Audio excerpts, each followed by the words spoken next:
E um detalhe importante, Marcelo Blanco, já empresário, exonerado do cargo, ele continuou atuando no Ministério da Saúde até o dia 30 de junho como substituto.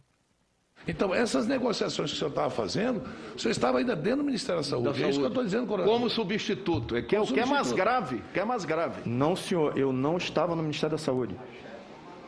Então, essa portaria aqui não existe. Seguramente isso é uma questão puramente formal. Vamos conversar com o professor Lejane Mirhan, sociólogo e escritor. Vamos falar um pouquinho sobre política nacional, sobre essa sessão da CPI da Covid. É claro que depois a gente vai longe, vamos estender essa conversa. Oi, professor, como você está? Tudo bem, Thalita, muito obrigado. Estava aqui dando risada. Vocês fizeram o recorte dos melhores momentos. Vocês foram muito felizes no recorte. Sabe quem faz isso? Quando eu converso com o Leandro Fortes aqui, professor Lejane, ele já começa a conversa dando risada também. Pareceu ele agora, me lembrei dele. Porque é isso, são tantos absurdos, né? A gente vai ouvindo esse recorte aí de falas. Eu acho muito curioso quando ele fala assim, não, olha, eu levei o Dominguete para negociar a vacina ali com o Roberto Dias, mas eu mesmo só negociava para o setor privado, sabe? Eu só levei ele ali porque o Roberto Dias é um homem muito ocupado, né? Ele não tem agenda. E eu disse, não, mas olha só, ele vai estar lá no shopping, vamos comigo, que daí você conversa com ele e tenta a sua agenda. É tudo tão absurdo que é isso. A gente ri, né? Mas é trágico. Como que você viu essa sessão de hoje? Olha, sim, a gente ri, mas é trágico. É tragicômico, né? Os episódios que aconteceram hoje, assim, são a comprovação clara do uso da máquina pública para interesses particulares, privados e de enriquecimento com o sofrimento do povo, né? Isso é que dói mais na gente. Agora, e para não bastar, que é só isso, ele está sendo cometido por aquela que a gente está chamando da banda podre das Forças Armadas. E volto a dizer, não são todos os militares que são assim, mas os militares que tomaram conta do Ministério da Saúde agiram em função de interesses particulares e privados em benefício pessoal. Ele negar que não conhecia Roberto Dias, jantou com o cara, agendou junto. Ele negar que não facilitou a abertura, os canais para o Donizete levar, fazer lobby mais à vontade, foi desmascarado. E como disse o senador Humberto Costa, falou, coronel, você está achando que todos nós somos idiotas, né? Você está subestimando a inteligência dos senadores, né? Essa senadora maravilhosa, né? Aliás, a bancada feminina dá um orgulho na CPI. Então, eu achei assim muito importante. Aquilo que eu já vinha dizendo nas minhas análises, o cerco ao Bolsonaro ele está aumentando. Tem o fator rua, né? O povo na rua, e o nosso campo aumenta cada vez mais e o campo dele diminui cada vez mais. Final de semana foi assim um fracasso. 3 mil na Paulista, para quem no auge do lavajatismo pôs 500 mil, é um fracasso, né? Aí tem o cerco da mídia em geral, que todo dia sim e dia também, né, sai um escândalo, alguma revelação, né? E, por fim, o trabalho excepcional dessa CPI. Aquilo que eu também falava, quem dizia que ela vai acabar em pizza, que não vai dar em nada, está redondamente enganado. E aí falaram isso hoje lá. Esta CPI já deu muita coisa e não vai acabar em pizza. O relatório será magnífico. Bolsonaro será enquadrado em, no mínimo, 5 grandes crimes de responsabilidade.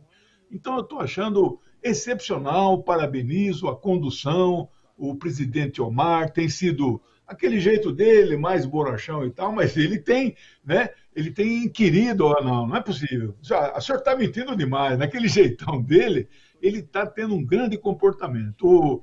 O vice-presidente, o Randolph, né, o substitui também nesta linha de grandeza. E o Renan, eu fico imaginando, deve estar com a equipe dele 18 horas trabalhando por dia, porque ele chega muito preparado, né?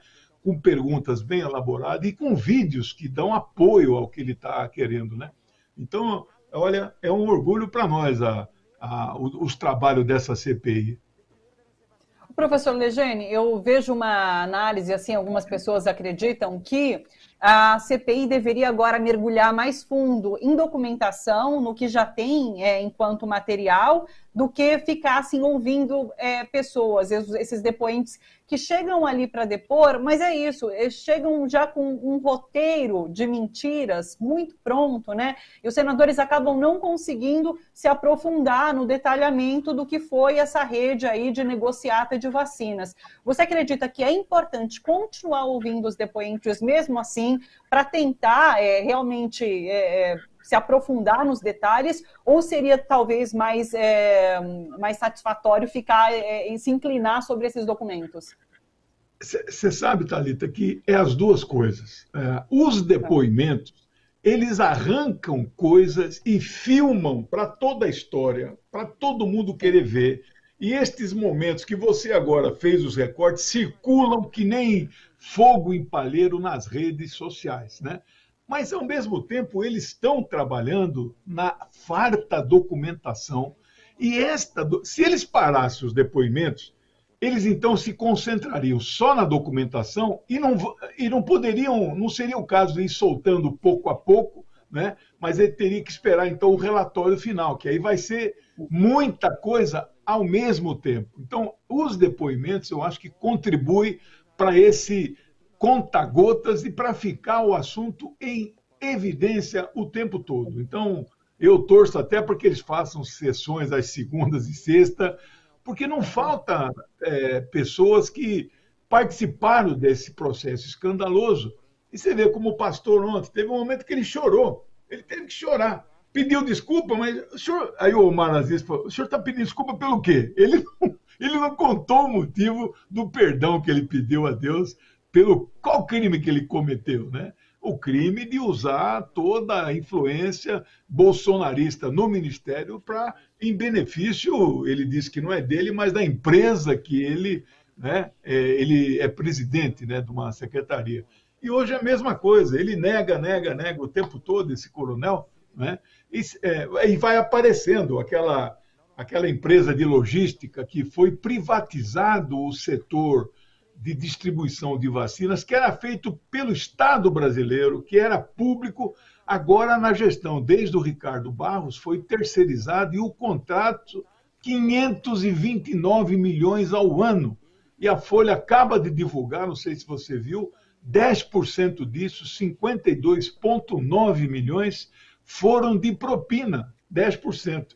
E estão calculando, então, que por mês foi 290 mil reais para o bolso do Ricardo Barros e da turma que está do lado dele. Então, a CPI já tem muita coisa e vai conseguir muita coisa ainda, né? Então, é um belo trabalho que eles estão fazendo, viu? Perfeito. Inclusive, o sigilo de Ricardo Barros foi quebrado ontem, né, aprovado pela CPI da Covid. Então, assim, acho que vem mais material por aí e mais denúncias, né, podem aparecer a partir desse material. Diga. Você viu que um deputado lá invadiu estava gravando para os seus seguidores, né, nas redes sociais, com a CPI ao fundo, aos berros, e todo mundo ouviu, até o Randolph. Ele estava dizendo, isso é um absurdo, só tem mentiroso e demais. O Randolfo o interrompeu, não ficou sabendo o nome. O nome dele já está, Reinaldo Stefanes, né? De um partido de extrema-direita lá do Paraná. Foi botado para fora da CPI, arrastado, faz que foi até indiciado pela Polícia do Senado, maltratou uma jornalista lá que quis saber dele o que é aquilo. Então, eles estão numa fase muito desesperada, viu? Que é exatamente o que o Bolsonaro está fazendo. Ele está radicalizando, porque o cerco é tão grande, e aí bate o desespero, né? É isso. Daí você comentou sobre esse cerco, né? Você citou a CPI da Covid, as ruas, né, que diminuem do lado dele, aumentam nesse campo progressista, e tem a questão do poder judiciário também indo para cima de Bolsonaro, né? Então a gente viu o TSE abrindo esse inquérito administrativo para investigar os ataques que Bolsonaro faz ao processo eleitoral brasileiro e o TSE também pedindo a inclusão do nome de Bolsonaro no inquérito das fake news, que investiga fake news no Supremo Tribunal Federal. Então, assim, esse cerco vai se fechando de fato e agora com o Poder Judiciário também fazendo parte desse cerco.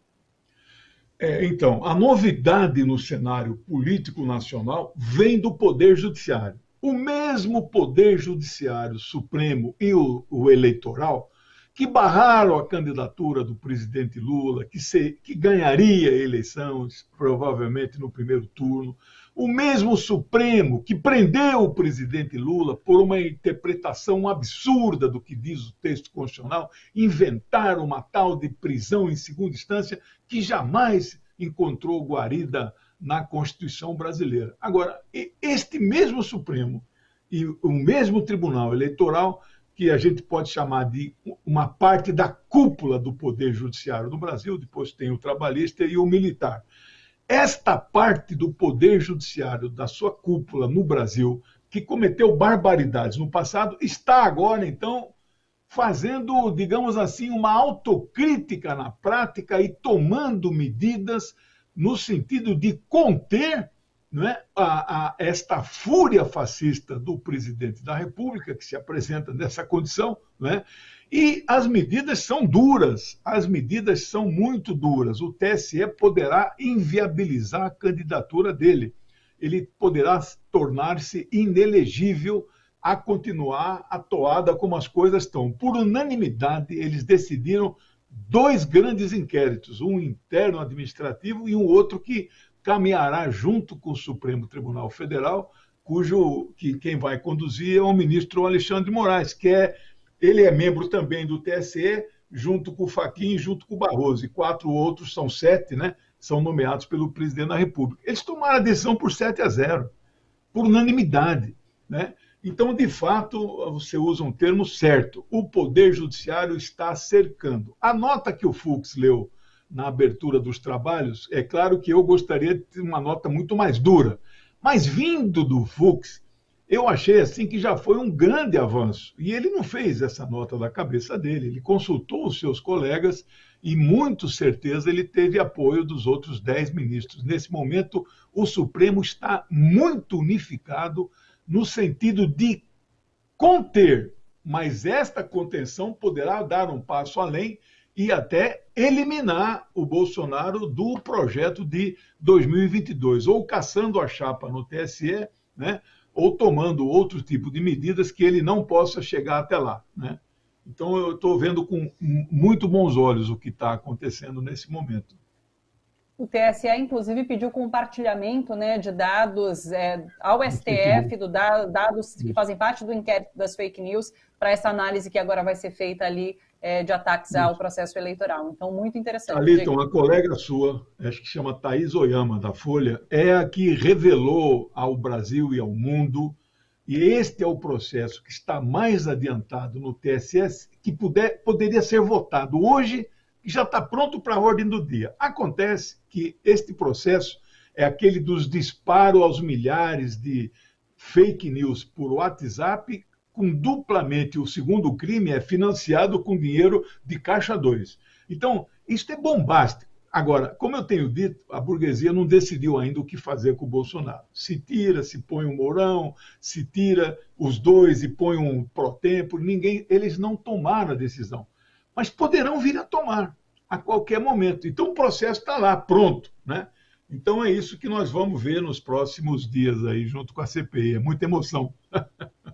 Só para a gente fechar esse capítulo de política nacional, tudo isso acontece, inclusive, Bolsonaro ataca dessa maneira o processo eleitoral ainda mais por conta desse cerco, né, professor? Por conta do medo de perder ali em 2022, por conta do que todas as pesquisas eleitorais trazem, é por isso que ele aumenta a voz, ele fala em fraude eleitoral, para poder, inclusive, já desenhar esse golpe que será dado ali em 2022, quando ele perder as eleições. Não tem dúvida. O ódio dele, a raiva dele, que ele destila nas suas falas, ele é diretamente e inversamente proporcional, na verdade. Quando Lula mais cresce nas pesquisas, mais violento ele vai ficar. É como ligando com a minha área de política internacional, todos os impérios de toda a história da humanidade, desde Roma, 400 anos antes de Cristo, e outros impérios, todos eles, quando chegam no finalzinho, naquela decadência final, eles ficam muito violentos e agressivos. O Bolsonaro está nos seus últimos dias. Poderá não ter nem partido que o aceite para disputar as eleições. Todos praticamente já estão rejeitando. E o prazo da decisão final é menos de 60 dias. Terá que ser tomado até 7 de outubro, né? Ansiosa pelos próximos capítulos, sempre, né? Porque o dia termina deixando muito a esperar agora, toda semana, incrível.